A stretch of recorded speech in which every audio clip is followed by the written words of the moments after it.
Hare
Krishna को गोपनाथ श्याम कुंड राधा कुंड गिरिधर की जय, वृंदावन धाम की जय, नवदीप धाम की जय, गंगा माई की जय, जमुना माई की जय, द्वारका धाम की जय, स्वामी भक्तवृंद की जय। All glory to the all glory to the Thank you very much.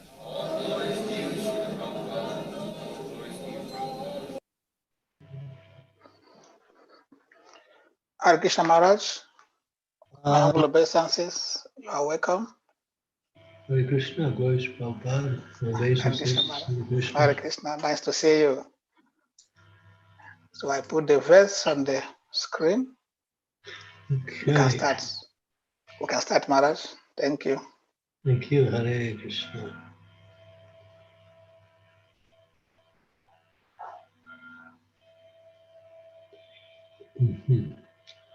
Okay. I'll read the verse. Yes, Maharaj. This is from Srimad Bhagavatam, first canto, 5th chapter, verse number 27, Narada's instructions on Srimad Bhagavatam. Tasmin tada labdya ruchir mahamate priyasravasyas skakila matir mama yayaham etad sarasat swamayaya vasye maya brahmane kalpitam pare. Okay, so we'll go down. Translation. O great sage, this is Narada Muni, he's speaking to Vyasadeva. O great sage, as soon as I got a taste of the personality of Godhead, my attention to hear of the Lord was unflinching. As my taste developed, I could realize it was only in my ignorance that I had accepted gross and subtle coverings, for both the Lord and I are transcendental. Srila Prabhupada's purport. Ignorance in material existence is compared to darkness. In all Vedic literatures, the personality of Godhead is compared to the sun. Wherever there is light, there cannot be darkness. Hearing of the Lord's pastimes is in itself transcendental association with the Lord, because there is no difference between the Lord and his transcendental pastimes. To become associated with the supreme light is to dissipate all ignorance. By ignorance only, the conditioned soul wrongly thinks that both he and the Lord are products of material nature. But in fact, the personality of Godhead and the living beings are transcendental, and they have nothing to do with the material nature. When ignorance is removed and is perfectly realized, and there is nothing existing without the personality of Godhead, then nescience is removed. Nescience means ignorance. Since the gross and subtle bodies are emanations from the personality of Godhead, the knowledge of light permits one to engage both of them in the service of the Lord. The gross body should be engaged in acts of rendering service to the Lord. Examples: bringing water, cleansing the temple, and obeisances. The path of archana, or worshiping the Lord in the temple, involves engaging one's gross body in the service of the Lord. Similarly, the subtle mind should be engaged in hearing the transcendental pastimes of the Lord, thinking about them, chanting his name, etc. All such activities are transcendental. None of the gross or subtle senses should otherwise be engaged. Such realization of transcendental activities is made possible by many, many years of apprenticeship in devotional service. Simple attraction of love for the personality of Godhead, as was developed in Narada Muni, by hearing, is highly effective. Om Gyan Timirandasya Gyana Jana Savakaya Chaksu Unmilitam Yena Tasmai Shri Guru Namaha Shri Chaitanya Manobhistam Sthapitam Yena Bhutale Swayam Rupa Kudam Mayam Dadati Swam Padatikam. Nama Om Vishnu Padaya Krishna Prastaya Bhutale Srimakti Bhakti Vedanta Swaniti Namane Namaste Saraswati Deve Gauravani Pacharine Nirvishesa Sunyavadi Pastyapti Vasapati Panchakalpa Tarubhischa Kripa Sindhu Eva Japatikanam Bhavanebhyo Vaishnavebhyo Namaho Namaha Jai Sri Krishna Chaitanya Prabhu Nityananda Sri Advaita Gadadhar Sri Vasadi Gaur Bhaktivinoda Hare Krishna Krishna Krishna Hare Hare Hare Ram Ram Ram Hare Hare. So what is being said here in terms of the purport? Of course, the translation is Narada Muni speaking of how he destroyed ignorance simply by hearing about the Supreme Lord, and the material coverings, gross and subtle, were removed, and then he received transcendental understanding of his relationship with the Supreme Lord and also the Supreme Lord himself. What's significant in here is the distinction between material and spiritual. The material world is characterized by duality. Duality means there is opposites, or what we say, things in relationship to. This is the world of duality, the world of relativity. So wherever you have one, something, you have the opposite. Just like here, you got, take what you need list here. You have love. So what's the opposite of love is hate. The opposite of forgiveness is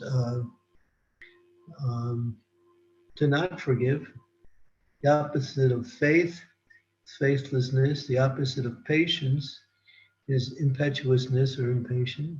The opposite of freedom is restrictions.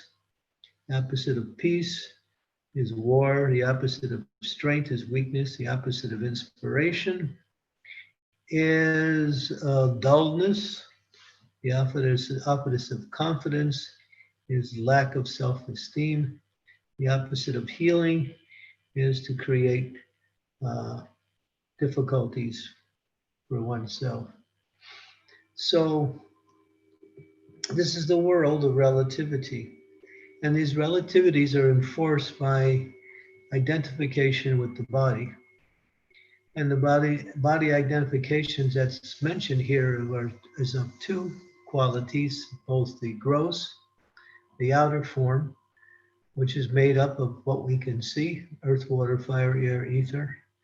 And then we have the subtle body, which we cannot see, but we can understand the subtle body by its actions. The mind, intelligence, and the false ego are all working, and they're indicative of their existence by the interaction of these activities: mental, intellectual, and what we say personal, or false personal, false ego. So all of these things make up the material energy. But here, one of the things that is mentioned here is that when he heard about the qualities and activities of the Supreme Personality of Godhead from the great sages. So there's two things that are mentioned there, both hearing and hearing from the great sages. So in that hearing process, and this misconception of one being the material body was dissolved. And ultimately, he came to the understanding that both him and the Lord, not just him, but the Lord himself, and the Lord are not just the Lord, but he himself, are on the same platform. What is that? The spiritual platform. As is mentioned here, transcendental. Transcendental, the word transcendental means, trans means above, and dental means material. So those who are above, those are transcendental or above the three modes of material nature. In other words, they're not working within the modes, and nor are they affected by the material modes, passion, ignorance, and goodness. Transcendental activities are devotional service, which are in relationship to serving the Lord. And one of the characteristics that's mentioned here, hearing the transcendental qualities and activities of the Lord. We usually divide the Lord's categories of personality into four. Of course, he has many, but we usually mention four as the main ones: his names, his forms, his qualities, and his activities. Sometimes we say his paraphernalia, sometimes we say his entourage, like that. We have a list of different categories where we can hear about the Lord. And the ultimate principle of hearing about the Lord is to hear about his transcendental activities, which attracts one's consciousness to developing attraction for the Lord and brings one to the platform of transcendence. We have to hear about the Lord more and more. In the Bhagavatam, in the third canto, it says, Satam prasangam mama virya sambido bhavanti ritkarna rasayana kata. So by hearing regularly in the association of devotees the transcendental pastimes and activities of the Lord, it becomes rasayana kata. Rasayana is sweet nectar, full of attractive qualities. And kata means, of course, hearing or discussing. So this is the activities of those who are trying to get to the transcendental platform, to hear and chant the glories of the Lord. And here it says that in the long term, or in the process of devotional service, to develop transcendental senses takes time. It says here it takes many years of apprenticeship in devotional service. But here it gives some qualifications or disclaimer, not disclaimer, but actually qualifications, that if one hears directly in the mood of devotion to the Lord, this is very highly effective. We can hear in different ways. We can hear as a duty. I'm supposed to hear, so I hear. We can do it because, well, we know it's beneficial for us. We can do it that way also. But when we hear, in order to really develop attraction for the Lord through the hearing process, because Krishna is all attractive, his name indicates that. The word Krishna is the perfect name of God because it indicates his perfectional stage of the Godhead. That means that anyone and everyone is attracted to Krishna automatically because that is his nature. And that attraction process comes by continuously hearing and serving the Supreme Personality of Godhead. So it takes time, but one of the problems that devotees undergo is that they are hearing sometimes other things, material things, and they find that attractive also. So if we're hearing material things, we will also not develop an attraction to hear about the Lord. And even if we do, that attraction will not really develop because our consciousness is still somewhat attached to the mundane news of this world, which is all pervasive and very intrusive, always coming into our life without even being desired. But still, one should avoid that as much as possible. So here it also mentions that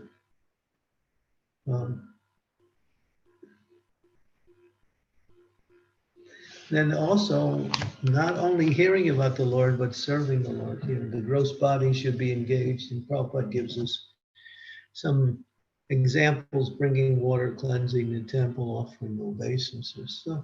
So this purport and verse kind of sums up the activities of both the subtle and gross parts of the living entity's existence in order to practice devotional service.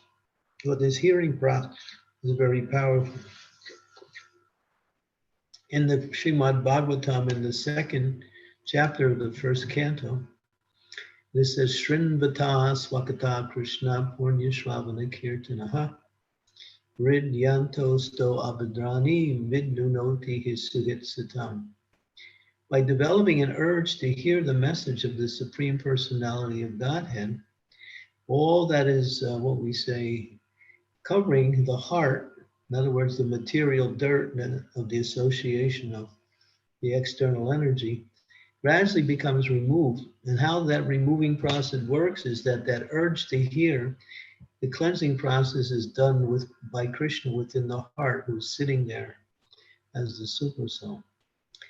So we activate the mercy of the Lord by the intensity of our desire. If we are just routine in our practice of Krishna consciousness, we will hardly be able to taste the sweetness of devotional service. It's only when we have an intense desire to hear, to serve, to chant, to associate, then we can start to experience the sweetness and happiness of these activities. Otherwise, if we stay routine means, we do it like anything else we do in life. It just becomes part of life, but it should not. It's actually life itself. Material activities are necessary. Spiritual activities are a matter of life and death. If we don't, we have to, again, take birth in this world over and over again until we get it right. So now we have this opportunity with less external activities going on in the world, where people are more, what we say, closed in. So there are greater opportunities to hear and chant the glories of the Lord. We can do that wherever we are and whoever we're with. And so this becomes this restricted activity that we're being placed under gives us more chance to read and hear to chant and chant the glories of the Lord, which is the essence of devotional service. It is the supreme activity which directly opens up the heart and brings inspiration and love of God. So here it says that by hearing, but hearing with rapt attention. And Prabhupada mentions that in the first canto of Srimad Bhagavatam, 3rd chapter, verse number 44, where he explains that this hearing process has to be done with rapt attention. So the word rapt attention means full and complete absorption in the process of hearing. In the process of hearing, as is mentioned in the Padma Purana, it gives a little listing of what are the characteristics that make up the process of hearing, effective hearing, and what are those effective hearing principles. 1, faith in the speaker. 2, humility, or the ability to absorb what is being said. In other words, one should not try to block the transcendental message through a mentality of trying to filter out what they like and leave behind what they don't like. No, in other words, stop the filtering process. Just be completely like a sponge, absorb it completely. And the third one, which is essential for developing proper hearing, is to destroy the faults of the mind. The mind's fault is this tendency to wander during the hearing process. So either we were reading or hearing, we have a tendency the mind starts going different places. So therefore, as Krishna mentions in the Bhagavad Gita in the 6th chapter, wherever and whenever the mind wanders due to its flickering and unsteady nature, bring it back under the control of the self, which means bring it back under the control where you can again focus on the process of hearing. So that takes practice. Sometimes devotees get discouraged because they fail to get the results of the hearing process. But what is happening is that the coverings of the material energy are still strong, and therefore they're blocking the hearing process. Therefore, the hearing process is both the solution and the goal. The solution to destroy the inability to hear, and the goal of developing attraction for Krishna, both by the hearing process. So this hearing is really fundamental to everything we do in Krishna consciousness. As it's explained in the scriptures, in order to serve, you have to hear. In order to chant, you have to hear. In order to understand, you have to hear. Hearing remains or is fundamental to whatever we do. Okay, so I remember last time I gave a class, there were so many questions. So I'm seeing there's 33 people online. So we're ready for questions. If there's no questions, I'll speak a little more, but let's see what we have in the question area. Thank you, Maharaj, for your nice lecture. Please, if anybody has a question, kindly raise your hand up. Then, Maharaj, I have one question. In the course of your lecture, you mentioned that people are easily attracted to Krishna. Everyone is attracted to Krishna, but we see that people are more attracted to mundane activities and mundane music, mundane material activities. It seems as if the mundane things seems to be more powerful than Krishna to attract the living entities towards himself. Well, I was referring to our natural attraction. Everyone is naturally attracted to Krishna, but we're covered by these material coverings, such as the gross and settled bodies.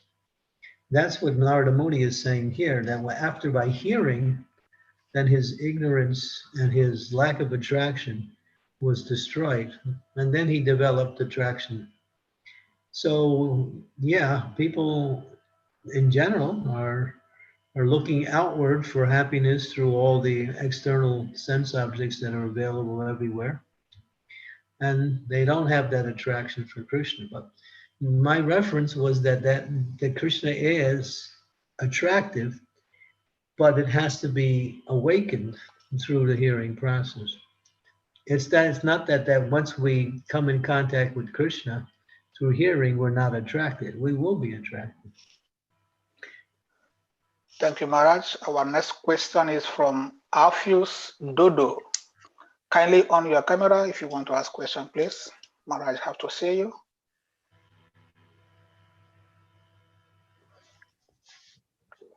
Hare Krishna. Hare Krishna Maharaj. Okay. No, this Sahadev. I'm sorry, that's my son's name appearing there. Okay. I didn't see that. Yes. Thank you again, Maharaj, for giving us your darshan. My question is in regards to the text itself, where Narada Muni is telling Vyasadeva that as soon as he had the taste of Krishna consciousness, then his attention to Krishna became unflinching. So my question is, how does one get the taste of Krishna? Mm-hmm. Yeah, that's answered in the Bhagavatam. Susro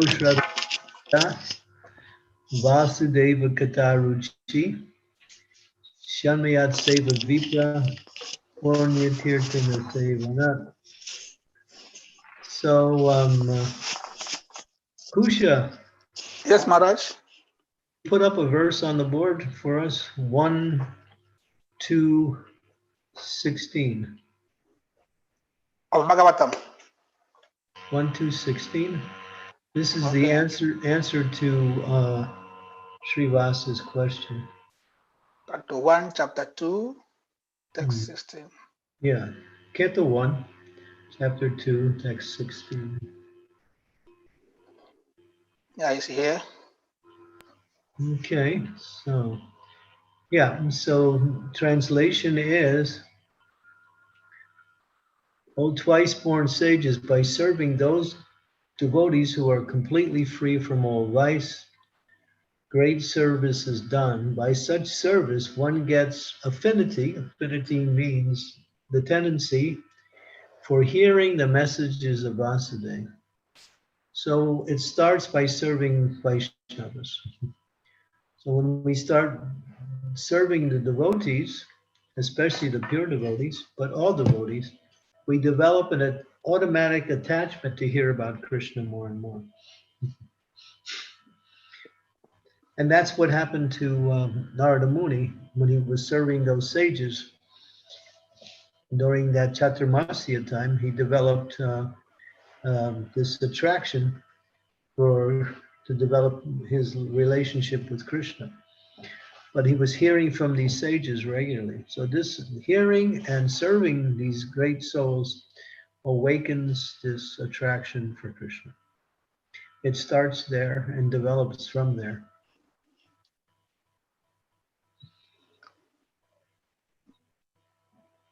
Thank you, Maharaj. Our next question is from Ganga Prashad Prabhu. Ganga, please. Obeisances at your lotus feet, Maharaj. All glories to Guru and Gauranga, all glories to Srila Prabhupada. Hare Krishna. Thank you very much for the lecture. My question is from the text, although one also is built up from this last text you have read. I'll ask the first one from the real purport, where he said that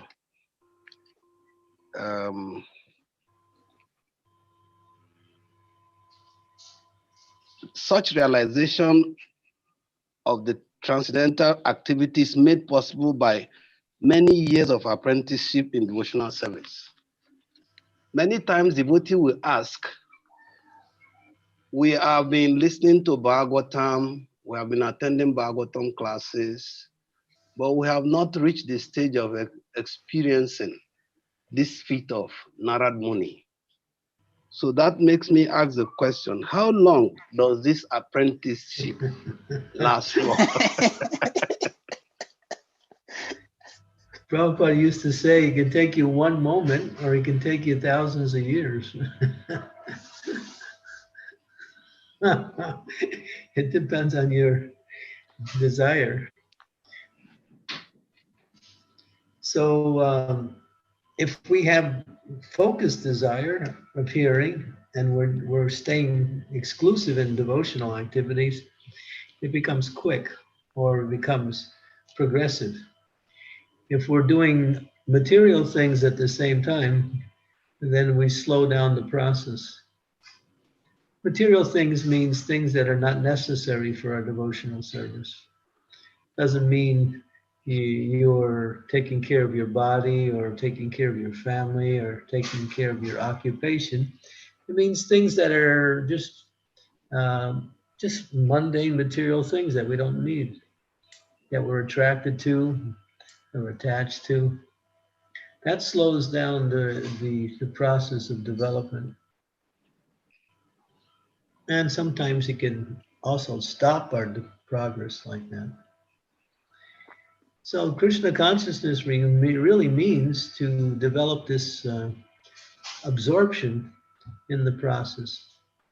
So that absorption can be facilitated when we regularly, that means daily, hear these things and hear from the qualified persons, in other words, the pure devotees of the Lord.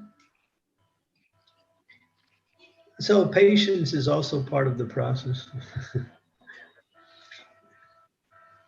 Yeah, that's mentioned.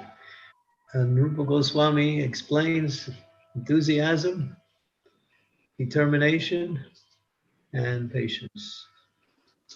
So it may not happen, for some it happens quicker than others, depending on what is their progress. But it works for everybody, that's the point. It's just a matter of time. If we are fixed on the process of hearing, it will happen. And we should also note that devotees, although they might say they haven't reached the complete transcendental platform, still they're getting some taste from hearing. still they're getting some pleasure from this process of hearing. We can take someone else. Yeah, so we shouldn't be impatient or think that the process works for some people and not for others. Because everyone is a pure spirit soul, so it works for others. Sometimes we might need some personal guidance to get rid of some bad habits or some wrong habits that are blocking our ability to get the mercy. So that in some cases that is required to get some spiritual coaching, spiritual guidance, even in the process of hearing. Okay, Maharaj, we have another question from Deeptesh. Deeptesh, please, camera and mic. Hare Krishna, Prabhuji. I have an issue with my privacy settings, so I won't be able to do my camera. Apologies for that. It's my work phone, so something else they have set it up. Hare Krishna, Maharaj. Please accept my humble obeisances. All glories to Srila Prabhupada. All glories to you, Maharaj. Maharaj, I have one question. As fallen conditioned souls, many times we don't like to say what is being said. So we are under shelter of our Srila Prabhupada, the Diksha and Shiksha Guru, our mentors, senior devotees. And many times it feels that what they say that we have to implement for our sadhana, we don't like. We don't like what they're saying. And we very much then go into selective hearing mode. And then we do what we are comfortable with. Our mind says what we are comfortable with. So with some tips, how do we avoid this and become like the sponge that you mentioned? Because I have a tendency to do selective hearing, Maharaj. There are principles and details. When it comes to principles, you can't be selective. But in details, just like the hearing process has to go on, but what you hear in terms of the transcendental knowledge available can also be selective.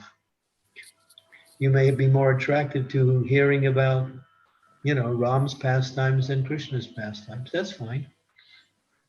Or you may be more selective in when you do your sadhana as opposed to doing it when everybody else does or early in the morning. So there is a selective, what we say, leadway for details, but we have to know the difference between principles and details. But when it comes to the principles, then there's no selection, and therefore we have to know that distinction. The principles are, we have to follow the 4 regulative principles, we have to chant 16 rounds, we have to daily hear Srimad Bhagavatam, we have to, if we're living at home with our family, we should be worshiping the deity, or at least have an altar where we do daily puja. So these are principles, but how you do all these things are the details. So no one's going to tell you that everyone has to do all of the principles in the same way, but everyone has to do the principles. But then you have to see if you are selective in your way of doing things, are you actually developing Krishna consciousness? You're actually getting a taste. You're actually making progress.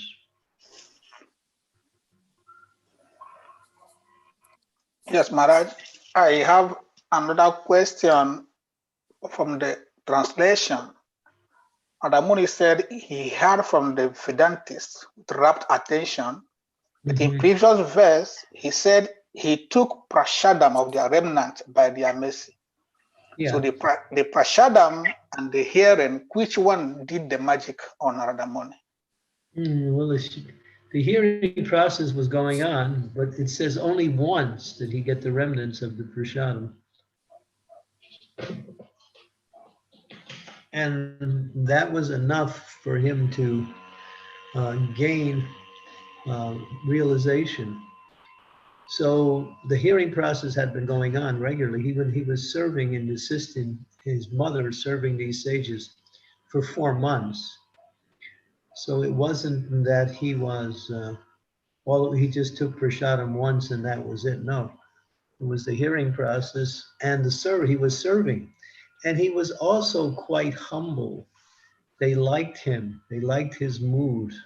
And because they liked his mood, they bestowed their special mercy on him directly. And that was also a factor in him becoming purified. He had a certain nature and a certain attitude that was very pleasing to the sages, although he was only a small boy. Okay, thank you, Maharaj. We had a question from Sri Devi Dasi. Yeah, They are she's saying, yeah. what is rapt attention is the key word. What is the exact meaning of rapt attention? Well, it means that attention that is unbroken.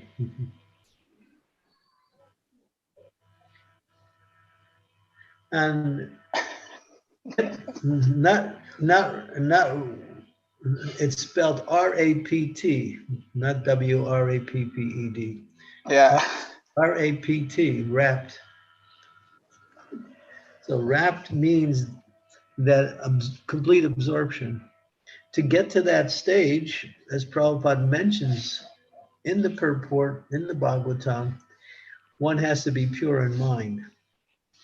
In order to be pure in mind, he says you have to be pure in action. And in order to be pure in action, you have to be pure in eating, sleeping, mating, and defending. In other words, you have to regulate your bodily activities down to the minimum.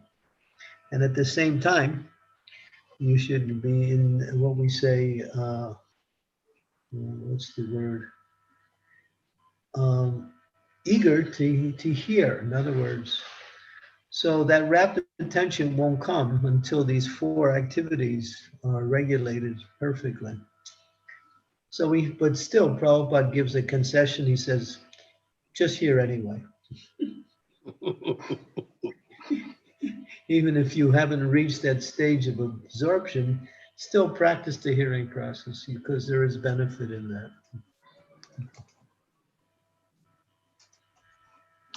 We have more questions on the platform. We have Sahadev again, and Ganga Prasad again, and Diptesh again. Three more questions.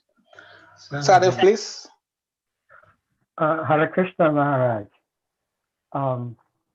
I remember once I was lucky enough to give you a ride in Giranagri, and I was playing a dajan, and then you asked me who is playing that dajan, and of course the person who was singing wasn't a devotee, so you encouraged me to change it and play a version of tape. So just like what you were saying in response to Kusha Prabhu's answer about a question about taste. From that, I understand that I have to be listening to Vaishnava tape. But I have this addiction. I have this addiction that sometimes I tend to listen to other tapes that are not Vaishnavas, and even sometimes that are not even devotional. Even though I know it's not proper, but from time to time I do it. So is there a way I can avoid living my life this way? Yeah, you should understand it's dangerous. Sanatana Goswami says, milk touched by the lips of a serpent has poisonous effect. Although milk's a very nutritious food and is very beneficial, still, if a serpent tastes it first and someone tastes it after, they could die. So in the same way, the acharyas, especially Sanatana Goswami, caution us to hear only from the bona fide sources. So we have many bona fide sources within the ISKCON society, and including our acharyas from the past. We have Bhakti Vinod Thakur, we have Bhakti Siddhanta Saraswati, Vishwanath Chakravarti Thakur, Jiva Goswami. So many of these great personalities even though they're not within the ISKCON movement, still they're part of our Vaishnav tradition, and we can hear from them. So we have a whole, library of material and people to hear from. So to go outside of that is just what is called, what is it? The wandering mind. Yes, Maharaj, we have more questions from Ganga Prasad. Okay. Hare Krishna Maharaj. Thank you very much for this interesting lecture, questions and answers. From the referred 1-16, there is a part of the statement, those devotees who are completely freed from all vices. Yeah. And in the purport to the reference you made now, 344, Prabhupada was saying in the purport, no one can learn Srimad Bhagavatam. No one can learn Srimad Bhagavatam who is associated with persons engaged in sex life. Mm-hmm. These are two pointers. But my question is regular asked question by devotees. If out of duty, a devotee is assigned to give Bhagavatam class, which is like routine in the temple, but this devotee is given the class out of service or obedience to instruction, but he's still not free from vices. You just said now in your answer, milk tasted by serpent. What would be the effect of such hearing on the audience? Well, if he's a devotee and he's still and he's practicing Krishna consciousness, but he's not up to the standard, his words are not going to have much effect. You have to live what you're teaching. Otherwise, your teaching doesn't have much effect. So I think it's important that the authorities choose those persons who are up to the standard when they choose people to give class. Not that we patronize the person just because he's a devotee. Giving class means representing Srila Prabhupada, representing Vyasadeva. That's why the chair that they sit on is called Vyasasan. That means the asan of Vyas. That means anyone who is giving the Bhagavatam class is representing Srila Vyasadeva and all the other acharyas in line, especially their own spiritual master. So, it's therefore, people can practice giving classes in a more, what we say, less formal. In other words, if they went to a home program, they could give a class there. But when it comes to temple and the regular Bhagavatam class, then those persons should be up to the standard. And if you hear from them, you won't really be able to get the benefit because it's mixed. It's not really.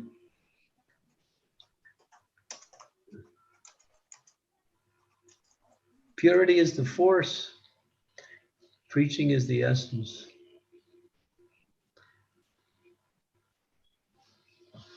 The force behind the essence is the purity. But Maharaj, does it produce any poisonous effect? Not generally, unless they are speaking things that are not correct. Then it will be.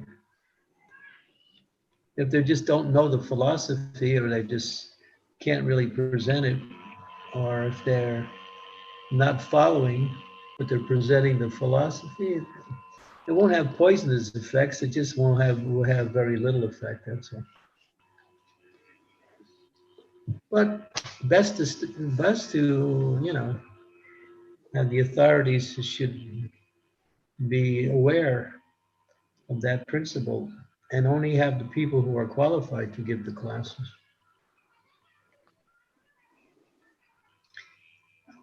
But if they say things that are wrong, then you can definitely be misled. Sometimes you may not even know what's right or what's wrong.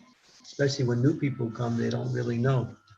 So they can get the wrong ideas, and then these misconceptions can cause them to not be able to practice properly.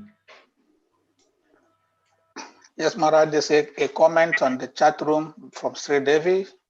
She mentioned that Srila Prabhupada says in purport that nobody should dare to sit on Vyasasana if they are not pure in the four regulative principles. So Yeah. your comment on this? Yeah, that's what we were saying. If they're not following the principles, they should not take that position. Yeah. But then how do we train devotees to preach? We don't motivate them to have the confidence to preach Well, when we are not there. you can preach, you can train them in other venues, less formal venues where they can give programs in homes or in smaller gatherings. In the temples, it should be because in the temple, it's the Srimad Bhagavatam class, which means representing the parampara. So the training has to come not inside the temple or somewhere, either in some parallel training program. That seems to be difficult to implement in temple because like the small temples where only the temple president or temple commander can give class, they can be there every day. There are so many bhaktas, so many new devotees. That means there will not be any temple program if they goes out. All right, you can do that. You can let anybody give class, but you're not really going to get much from it.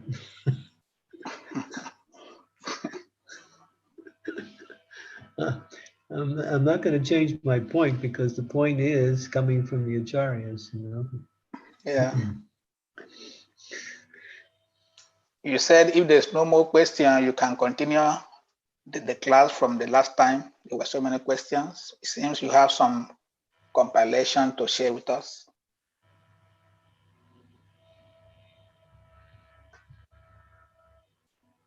Okay. Seems like we have a lot of messages on the chat there. Do we have any questions on the chat that we could? Yeah, Sri Devi sending Srila Prabhupada paper. He said, Prabhupada says in paper that nobody, okay, not that one. He said, Goswami must be free from all these vices before he can dare sit on the Vyasasana. No one should be allowed to sit unless he's spotless in character and who is not free from the above mentioned vices. He not only should be freed from all such vices, but must also be well versed in all revealed scriptures or in the Vedas. Srimad Bhagavatam 1:16.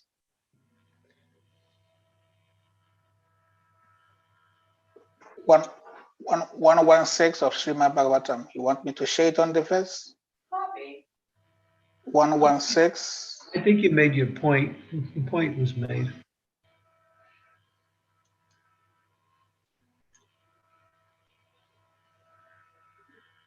Let's go to the next question.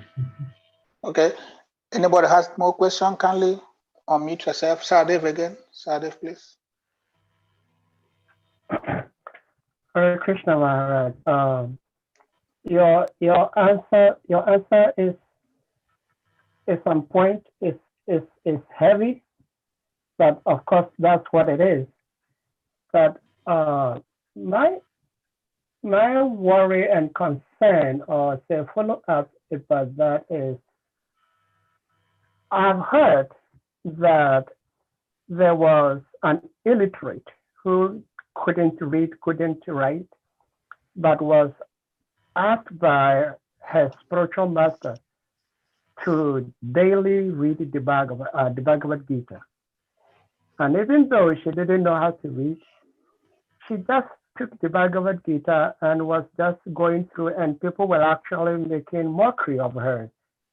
And of course, to make everything short, the spiritual master became pleased with her. So I was just listening to one Prabhupada's memory from one of Prabhupada's disciples, and he was talking about how when he first joined he didn't know anything, but they were traveling everywhere preaching. Of course, he didn't say he was preaching the Bible, but if one does not practice, because some time ago somebody gave a lecture on this platform, and he was saying that one has to be present before he teaches the Bhagavatam.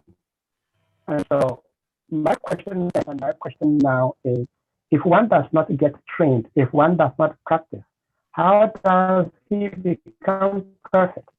If one does not start You should practice. preaching, Yeah, but the practice is not on the Vyasa-san. You can practice in so many different venues, you know. When you get on the Vyasa-san, it's a whole different thing. Because you're representing the parampara. So if you want to practice, you can set up your little, you can have programs at your home, you can go outside, you can do so many things. But that Vyasa-san program is only for those who are free from all vice. And also know the philosophy. You have to see the distinction between just preaching in general and representing in the temple during the Srimad Bhagavatam class. That's what we're talking about. But therefore, one can practice. So many, you can meet people, you can talk, you can have a little program at home and invite people and give a class. That's fine. Maharaj, I have one more question. It's a general question based on Srila Prabhupada's instruction. Srila Prabhupada said devotees should come to Mayapur every Gopurnima to recharge themselves spiritually.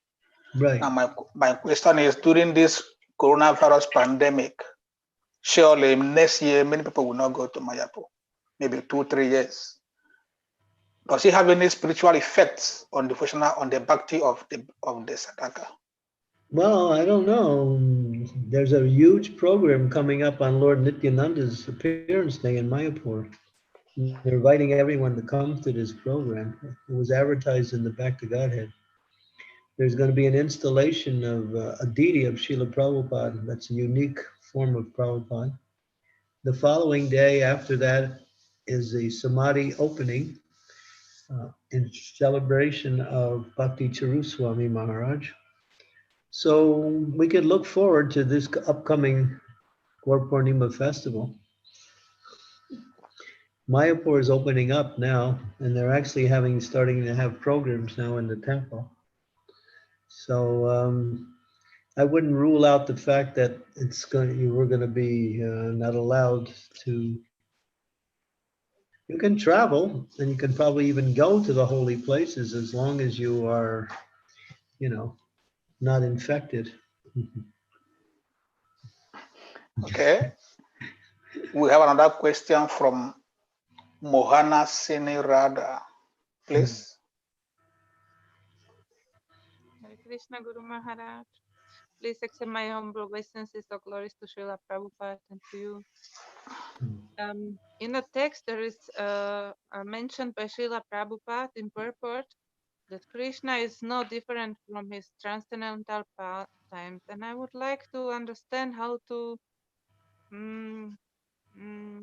realize this, or how to understand it. Could you please elaborate a little bit? All you can do is accept it. You can realize it through the process of purification. We can tell you so many philosophical and transcendental things, but realization comes through the purification of the heart. Transcendental knowledge comes by way of purification. It's the philosophical reading gives you an understanding of what it is, but to realize it, you have to come to the point of purifying the heart. So just like, we use a kind of analogy, you can go into a restaurant and read the menu and get an idea of what's available to eat, but unless you actually eat it, you won't be able to experience it. So the experiencing comes actually when we can actually hear these transcendental activities and gradually, at one point, through continuous hearing, we're making progress. The material coverings are being wiped away, and at one point you'll start to realize.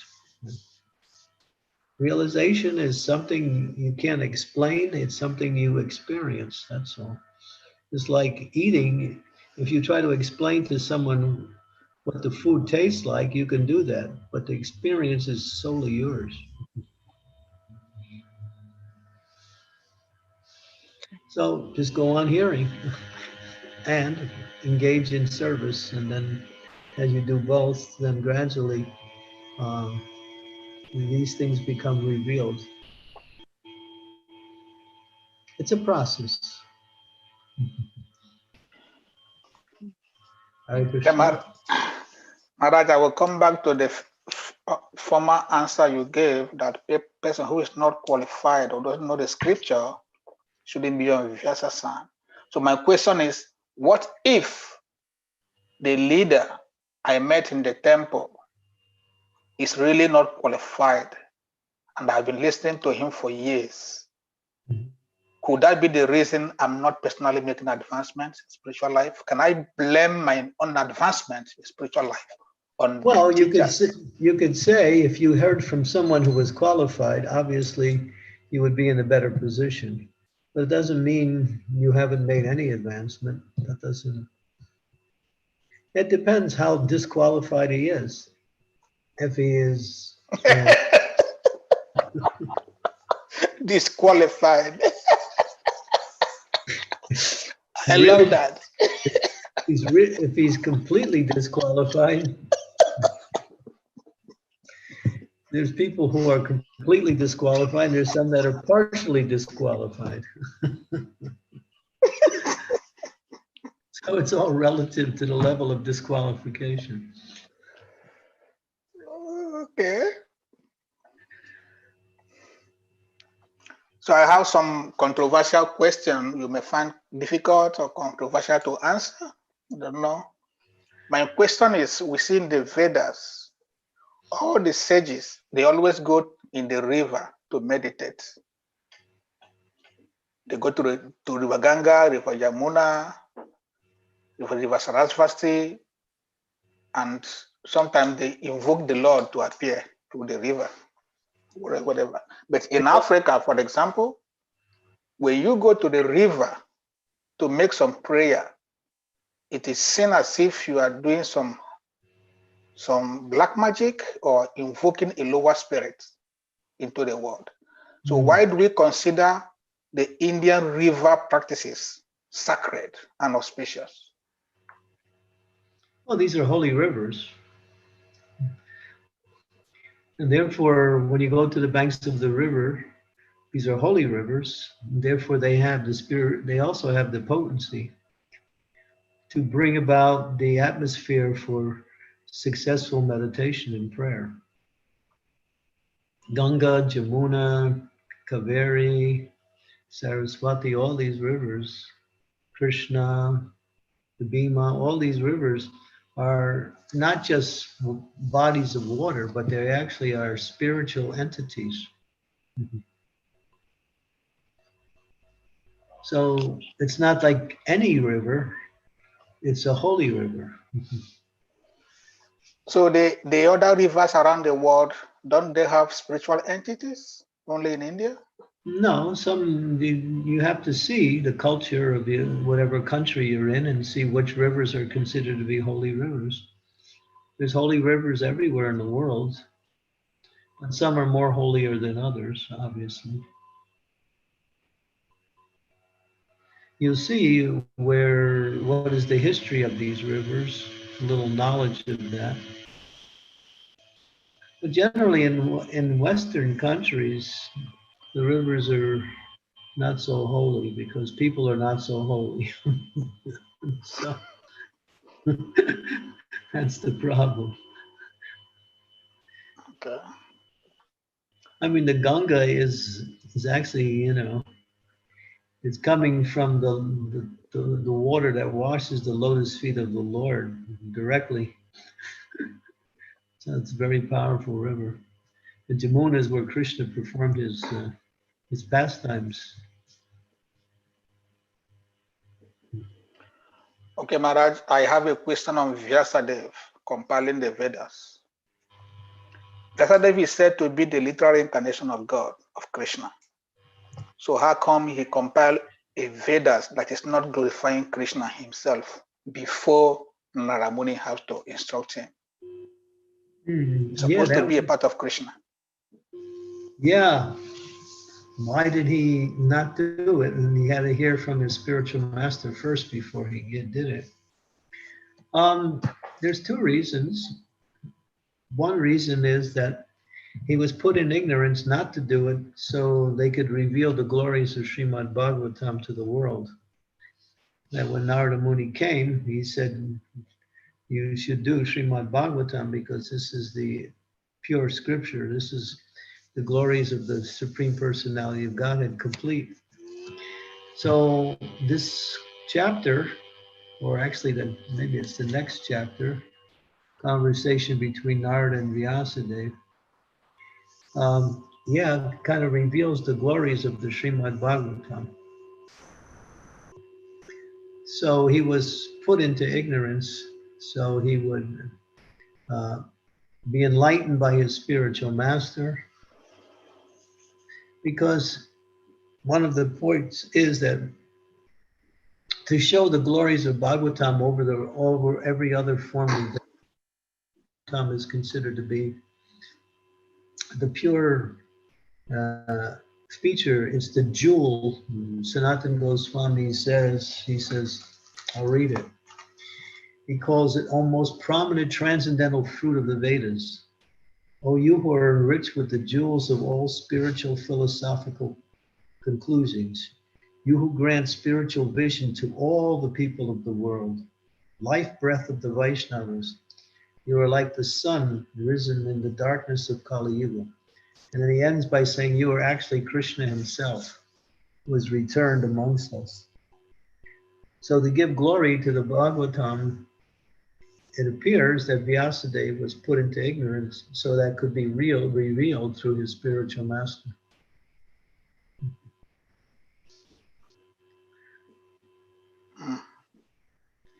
Yeah, what other reason would there be? He's a great soul. He knows the Vedas.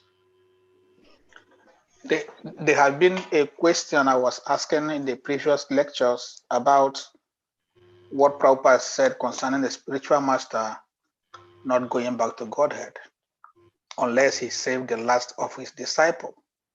So I have been asking, if a guru doesn't go back to Godhead because one disciple is not pure to go back to Godhead, and the guru has to reincarnate again to save the disciple. The guru has thousands of disciples. That means the guru has no chance of going back to Krishna. No, as long as the disciples are following and they're trying, then that contract is there. But if the disciples fall away and stop following, then that's different, because he can only save those who are trying and not the ones who are not trying. Those who give up their relationship with the spiritual master or fall below the standards, he's not responsible for them anymore because they have broken the contract. When the contract is still intact and both the disciple is trying, but they somehow or other fall short of perfection, then the spiritual master has to reappear. He will reappear in another form and to save the disciple. So when, assuming the spiritual master comes, and the time he comes, the disciple becomes a spiritual master and have to initiate him. So who is saving who between the guru and the disciple? Say that again, I didn't quite catch that.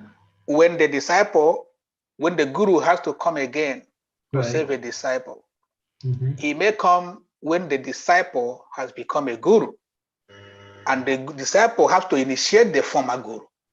So both of them, according to the scripture, who is Guru? Says who? That's a wild question.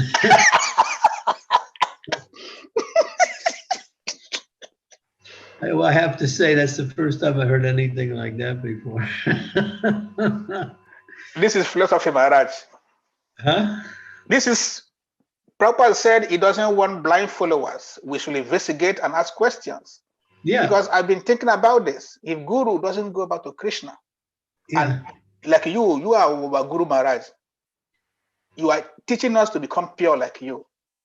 And the Guru didn't go back to Krishna because of one stupid disciple.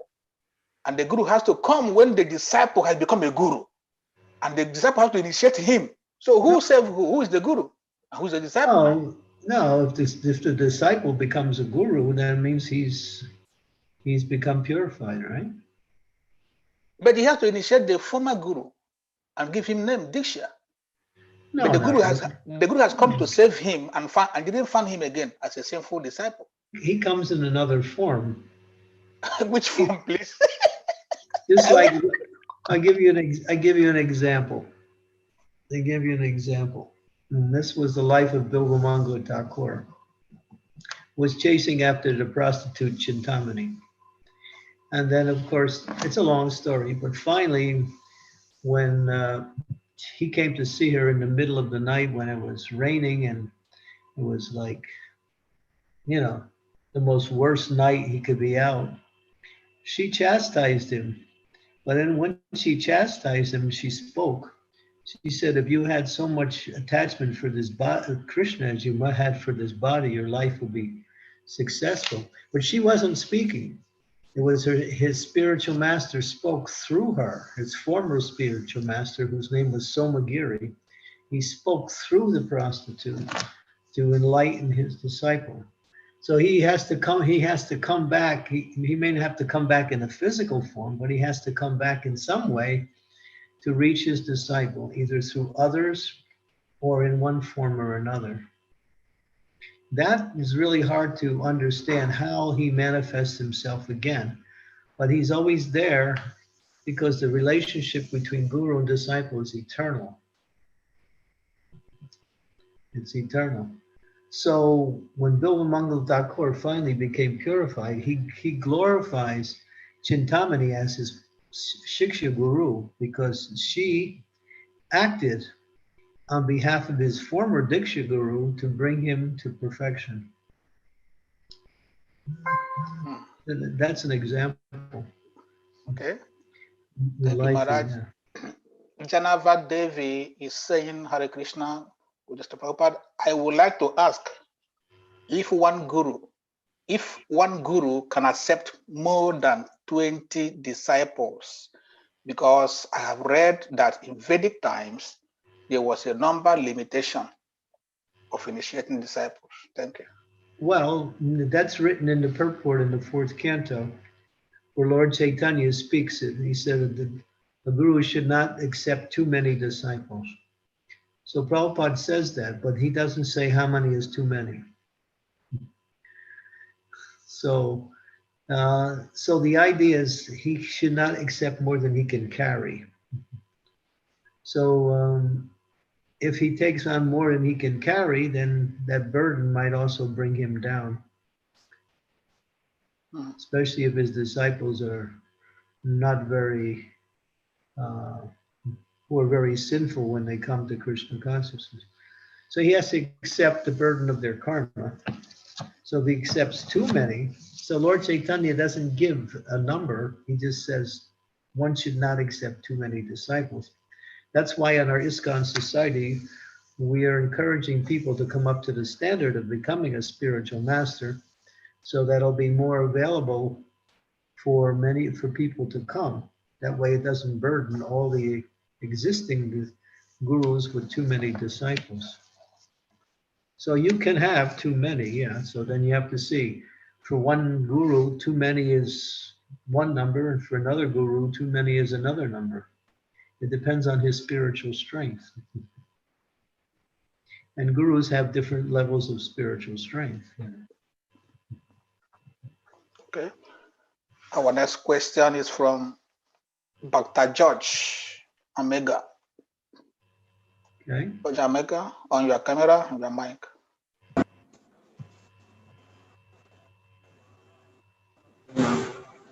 Yeah, Hare Krishna Maharaj. Well. Yeah. Hare Krishna. Please, my question has to do with this guru-disciple relationship again. So, what of in a case whereby the disciple is bona fide, but the guru is not bona fide? At what point can you use the instrument of guru tiaga? That's my question. The disciple is sincere, but the guru is not bona fide. Yes, that's the question. So what's the question related to that?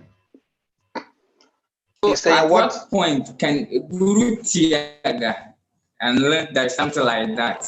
When we are doing guru disciple course, the men mention that there is a word called guru tiaga. And so I'm asking, when the disciple is bona fide, but the guru is not bona fide, at what point can that instrument be used? Which is then be used? Because actually we don't have any system of checking to do, but it's by hearsay that we're going to use. So I would like to know at what point can guru tiaga be used? That's my question. Kusha, can you repeat that? Yes, Maharaj. He said he's doing a course called, he's studying a guru disciple course. Right. And they made mention about guru tiaga. Yeah. And sometimes if a disciple is qualified and there's no way he can check if the guru is qualified, assuming the guru is not qualified. So can he use the term guru tiaga? That was his question. Well, that's part of the process. You have to know whether the guru is qualified. That Hari Bhakti Vilas says there is a what is it called, a mutual testing period before initiation, where the guru tests the disciples and the disciple tests the guru to see if that's my guru or whether he's bona fide or not. That means you have to ask questions, you become convinced. Yeah, Prabhupada talks about that. He called it mutual observation. Sometimes we don't do that. We just accept a disciple, and sometimes we just get infatuated by a particular spiritual master and accept. But there has to be it's supposed to be at least a 1-year testing period. And that period, after that 1-year testing period, if might even take longer, until you're actually convinced that this guru can take me back to Godhead, then you should not accept him.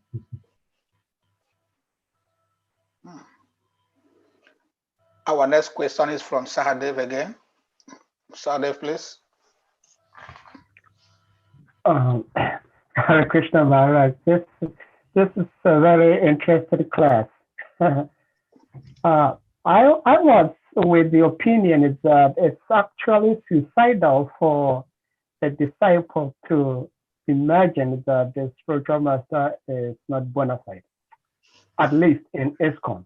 It could be in other schools of thought, but in ISKCON, I believe there is a discipline that is followed that makes somebody a sannyasi, a guru. So right. I don't think the guru tiaga is applicable to ISKCON, but my question in line to that is, in order for a man and woman, married couples, to have a child, it means that both of them have to be potent. So Narada Muni heard the Bhagavatam, ate the remnants of the Bhaktivedanta, and in his next life he was born as Narada. Right. So could it be that some of us have been hearing the Bhagavatam? We've been fortunate to have the Mahaprasad of great devotees and we are still At one where point, we are because at one point, the potency will we are come. not The potency. Well, at one point, the potency will come through. Just keep going. Okay. Okay. As you hear, you become more potent to receive. The scripture is potent. You don't have to worry about that. But your hearing has to come to the point of realization. Just like, I'll give you a personal example. And many times I came across that statement, you're not this body. Okay, so we hear it how many times? We're not this body. And we read it, we hear it. But then again, one time when I heard it, it's like, oh, yeah, that's it. I got it. You know, see the difference? I heard it at one time and I said, yeah, oh, now I understand it. I've been hearing it hundreds of times, but that one time when I heard it, my consciousness was in the right receptivity, like that. So, yeah. So you just go on hearing, it'll happen. Thank you very much, Maharaj. Okay. Thank you, Maharaj. Our next question again is from Ganga Prasad. Ganga, please. Sorry, Maharaj. Thank you for the opportunity. I wanted to find out how is the Guru Tyag related to Prabhupada's statement in his purport to Bhagavad Gita chapter 2 text 5, where he mentioned, according to scriptural quotes, a teacher who engages in abominable action and has lost his sense of discrimination is fit to be abandoned. How are these two connected? Well, it's obvious, right?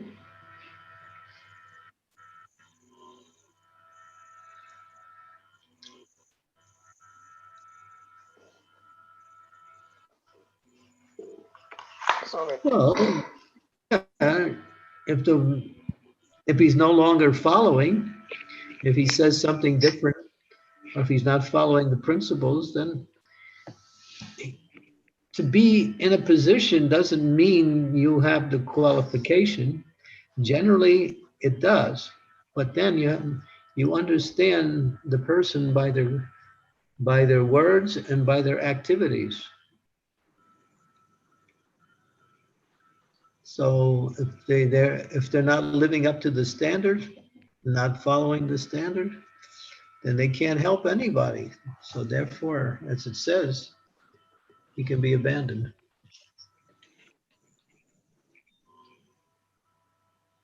So my point is, how is it connected with Guru Tyag? Your Guru Triyag means what? Giving up Guru? No, Guru Tyag means a guru is not bona fide and the disciple is bona fide.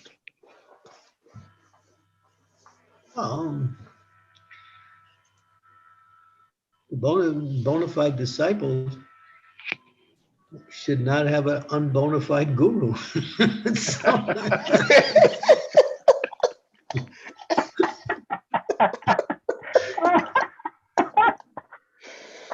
Yeah, you go. That's a good one. You go to the store with real money, and they give you the wrong. They give you the fake material. You know. So your buying power is good, but the merchandise is faulty. So.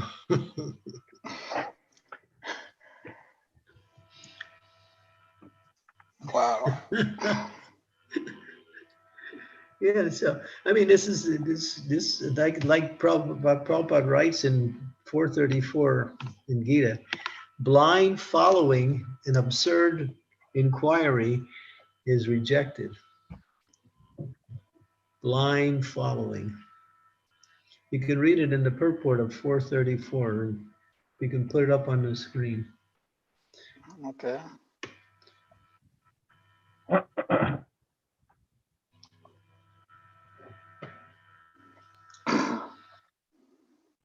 434 is there? Yeah, so in the purport, you'll find that towards the end of the purport. Towards the end. And it says here. Here it is.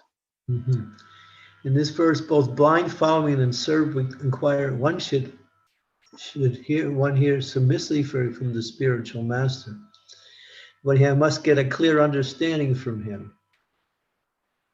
In other words, if you don't get a clear understanding, then that's a reason for, if he can't give you a clear understanding, then he may not be qualified to be a spiritual master.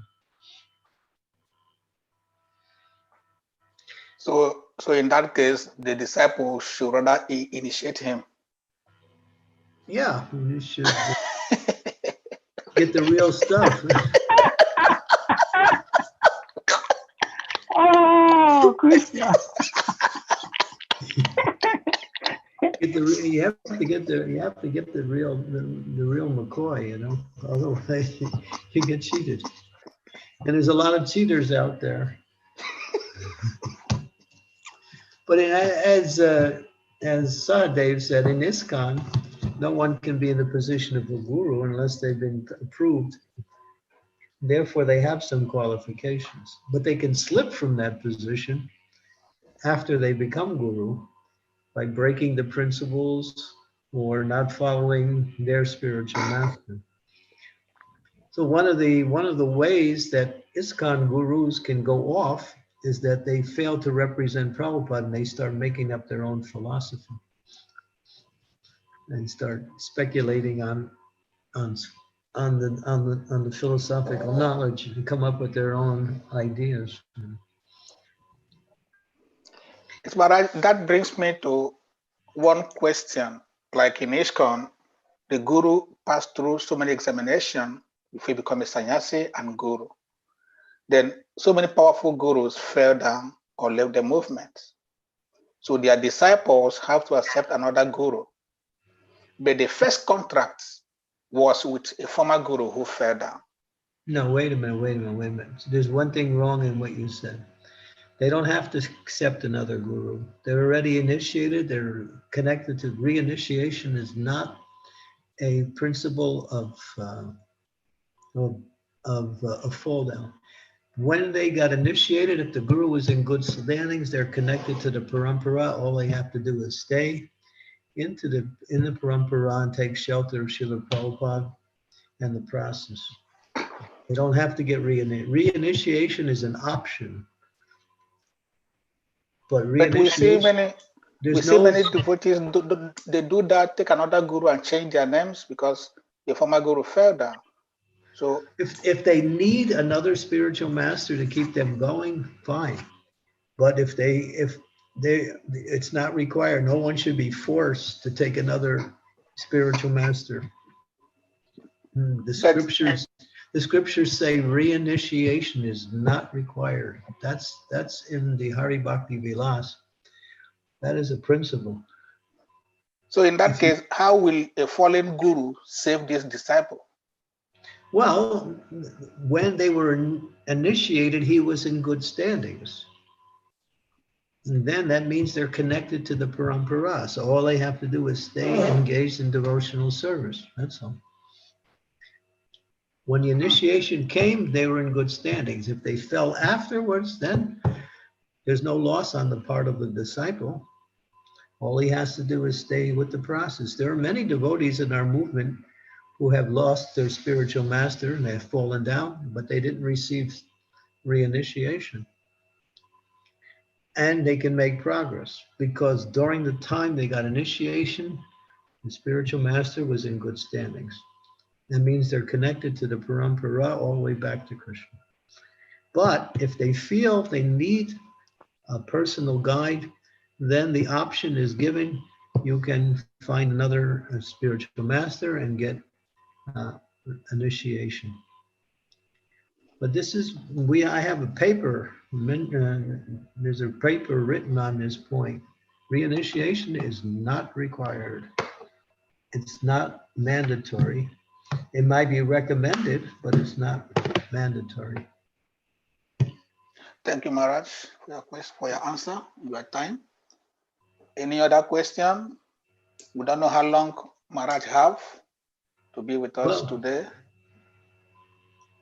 Maharaj, did you have more time for questions or? Well, okay, so we have more questions coming already. Question from Mohana Seni Radha again. Please unmute your mic. Hare Krishna. I have a question related to this topic. If Guru falls down, does that mean that he is spiritually dead? Like if the husband falls down, does that mean the same? No. Well, if fall down means fall down, but you can get up again. Prabhupada says to fall down is third class, to get back up is first class. Don't stay down. If you stay down, then that's third class. That's then you're lost. Get back up. The process is still available.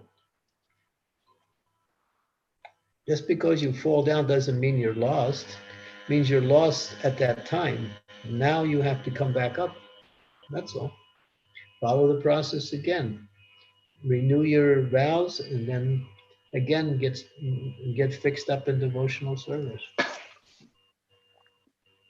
There are many in our society who fell down and got back up and again are still practicing Krishna consciousness.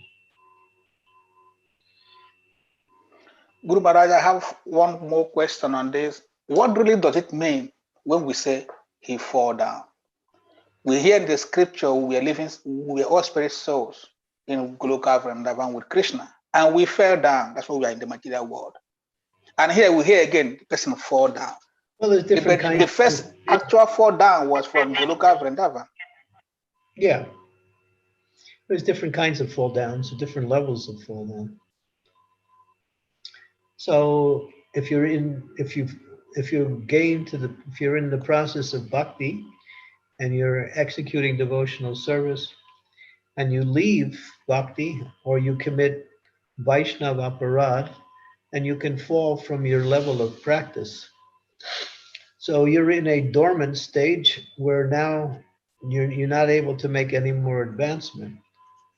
So then your advancement has been checked due to maybe Vaishnava aparad or Guru aparad or breaking the principles. But then you have your option. You want to stay down? So there's different ways to fall down, yeah. Okay. But the main, like you said, the main fall down is when we left the spiritual world.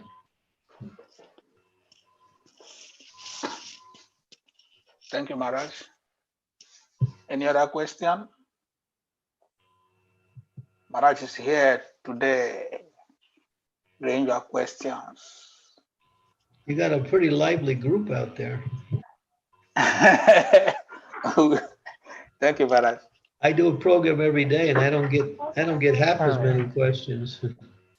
This is African platform. We have so many questions. Because we read the books of Prabhupada. We want to clear our doubts on everything. We are sorry if our questions are too many. We still have more questions still coming in. Ganga Prasad, please. Hare Krishna Maharaj. Thank you very much for the clarification on reinitiation. I am a little bit conscientized, and I feel like asking you for clarification with specific reference. The disciples of Kitanananda Swami Bhaktipad,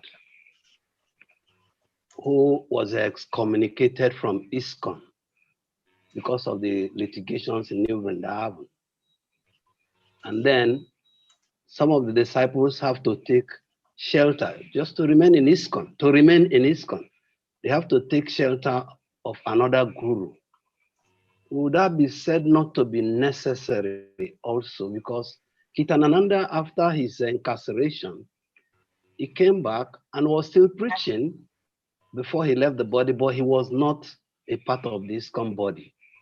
So what is your So statement on this? the question is, if they take shelter, those who have took shelter of Kirtananda Swami, and he left, they can take shelter of another spiritual master, and that it doesn't necessarily mean they have to take initiation. They can take shiksha initiation. In other words, they can find a spiritual master within our society who they feel they can get guidance from and shelter. And it doesn't have to be a formal initiation. It could be just shiksha guru, where they go for questions and guidance like that. All of us who are in that position of accepting disciples, we also have people on the side who come to us for guidance and for shelter in some cases.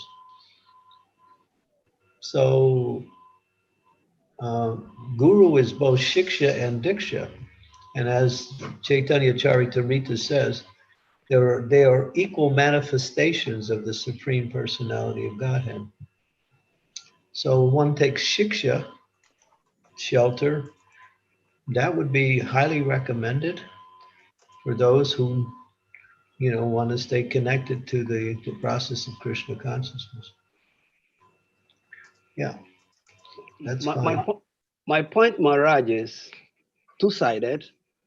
In the case where the taking shelter was done through formal initiation and there's renaming, and like you're saying it now, would we be blaming the disciple being faulty or blame the guru who is accepting the formal disciple and reinitiating him? I'm not blaming. What are we blaming for? What's the blame going for? If reinitiation is not necessary or not mandatory, but the disciple feels he wants to be secured in ISKCON, he can do that. And he takes shelter of another guru, but that is consummated through formal initiation. Is that consummation a faulty act? That's my question. Some people will say, yeah. That's a controversial point. Some people say, yeah, because they quote the Shastras saying reinitiation is not required. And others, we have allowed that and say that it's in order to keep certain disciples connected, they need that reinitiation.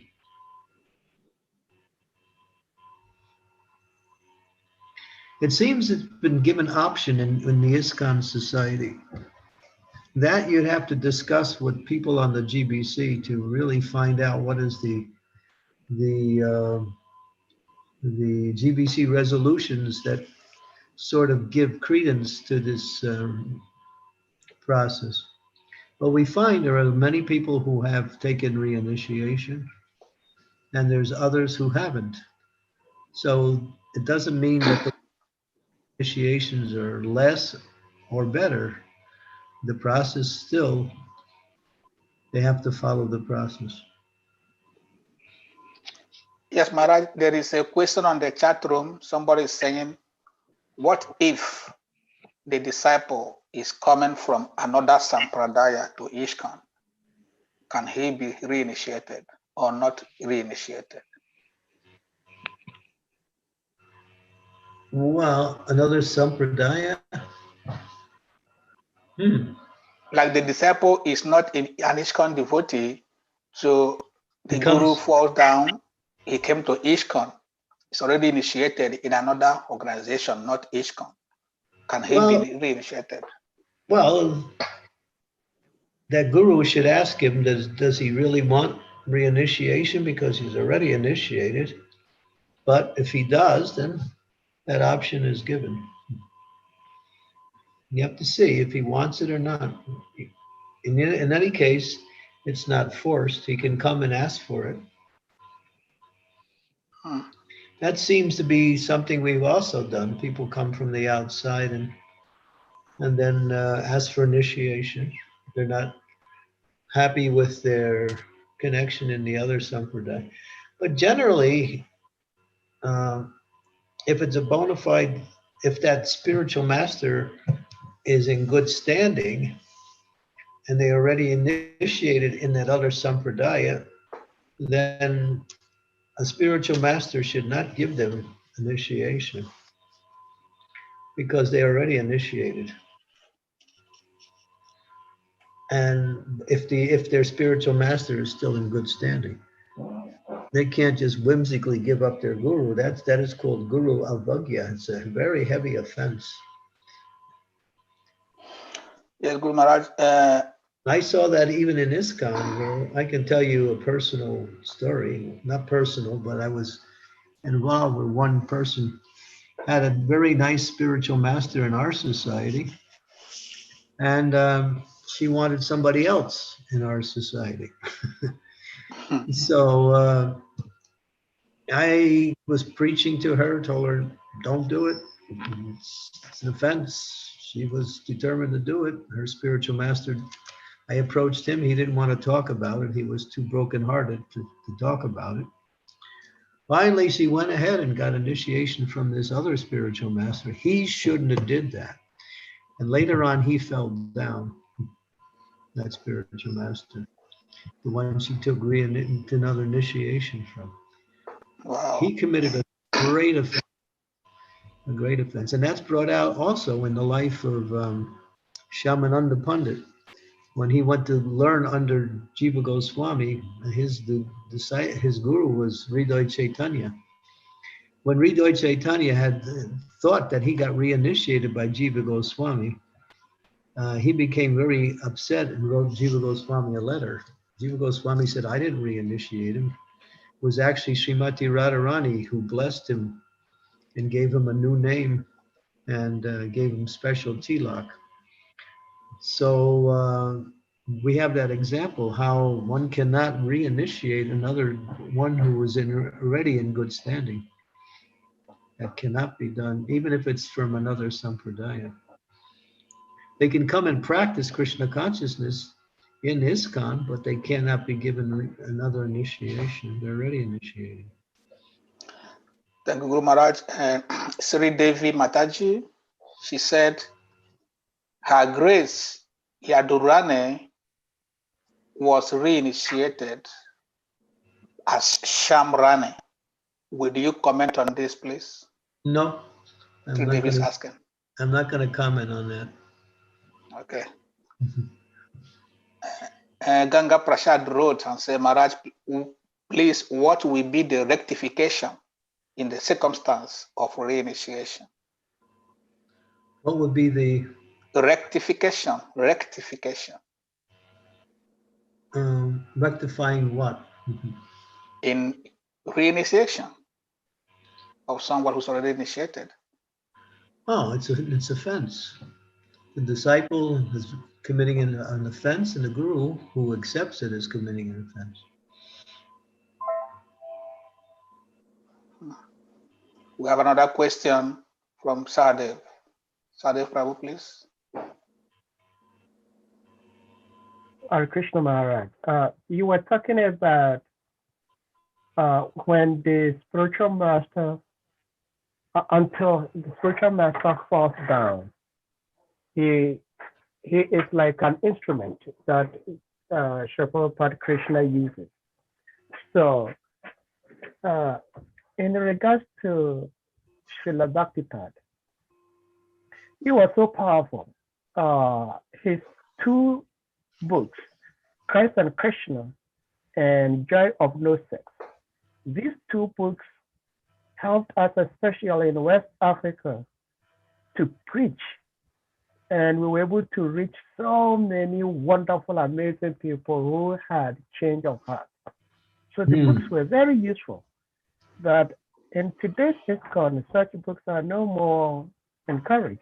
I'm not sure if they are banned, but you don't see them in print anymore. So my question is, you can still get some of these books. You can get these books on Amazon.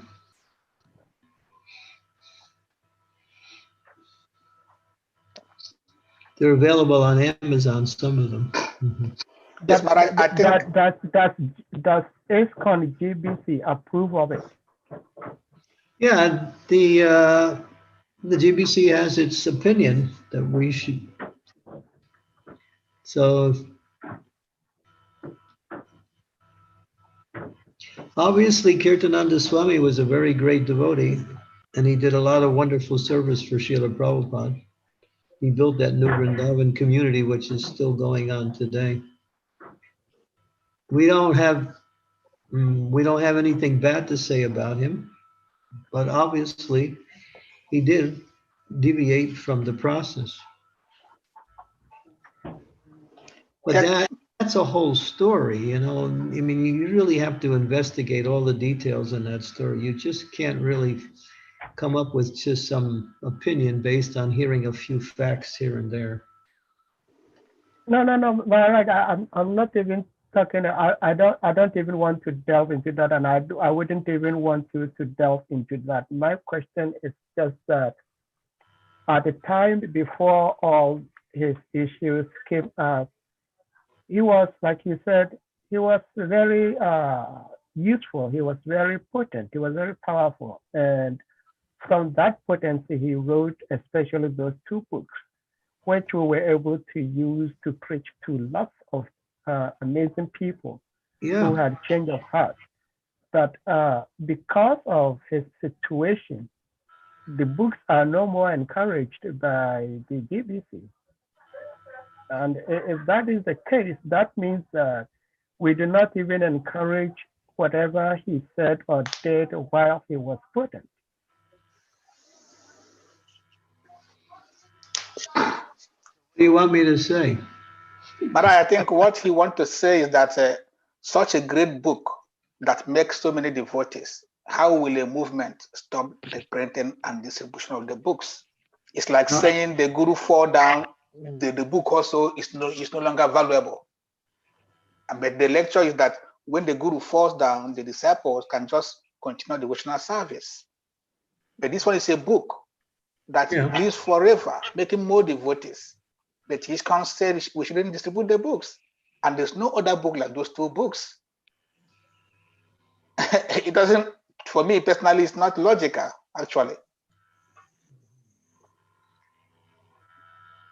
Anyway. So I agree with the fact that these books are very powerful and potent. There's no question about that. Okay. Our next question again, Ganga Prasad is back. We take two more questions. We'll let Maharaj have rest. Please, Maharaj, we are sorry for today. You love question and you are getting it. Sorry.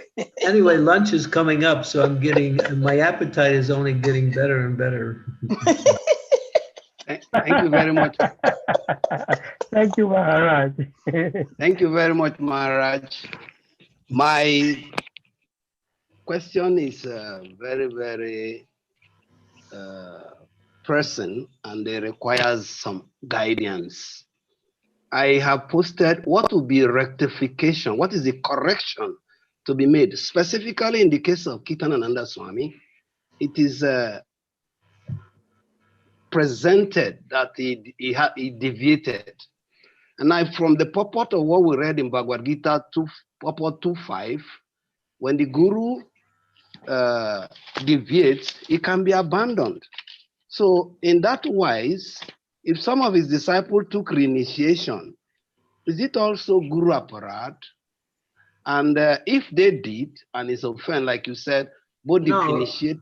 They're not committing guru aparad because, as he mentioned, he was no longer in good standing. So they can take reinitiation, yeah. Thank you very much, Maharaj. That is my question. Yeah. Thank you. Okay, thank you, Ganga Prasad. Kindly, Maharaj, we are happy for your presence and darshan today. We are so grateful. We look forward for. You're one of the best hosts I ever had on any Zoom call. Thank you, Maharaj. Thank you, Maharaj. By your mercy, Maharaj. You keep everybody fired up with questions. Thank you, Maharaj. We look forward for your next class in January. Can you join my regular program every day? We need a host like you. Yeah, I will send you my email, my number. If you want me to host your program, you let me know. Can do it for you. Maybe occasionally. Yeah. anytime you want. Yeah. Who do I contact? I don't have your number. I can send you email. Yeah, I can give you my, it's one devotee who handles it. His name is Tushar. Sri Devi, you're there? Yes, she's here. Tell her to post Tushar's email address so Usha can have it. Okay. Maharaj, are you now in Ljubljana? Yeah. Slovenia. Right near the temple, just down 2 doors down from the temple. So the Gofinda restaurant there also is closed due to lockdown? Yeah, they were doing just takeout up until just, I think a few days ago, they decided to even stop the takeaway because it's becoming, Slovenia is one of the more stricter countries. There's so many restrictions here on all levels. So the restaurant wasn't doing so good even with the takeout. So I think Magendra, who owns it, was considering closing it now. Okay, that's nice. You have Thank you, Maharaj. Do you have Tushar's email address, Sri Devi? Yes, she has sent it to me. I just sent it on the chat for Kusha Prabhu. Did you see that, Kusha Prabhu? Yes, I got it. I got it. Thank you so much. Please, we ask all devotees to kindly unmute yourselves and let's chant Hare Krishna to Maharaj for coming. Hare Krishna, Hare Krishna, Krishna Krishna, Hare Hare, Hare Rama, Hare Rama, Rama Rama, Hare Hare. Gauranga Mahaprabhu ki jai. Jai. Chandramauli Maharaj ki. Jai. Thank you very much. It was really wonderful.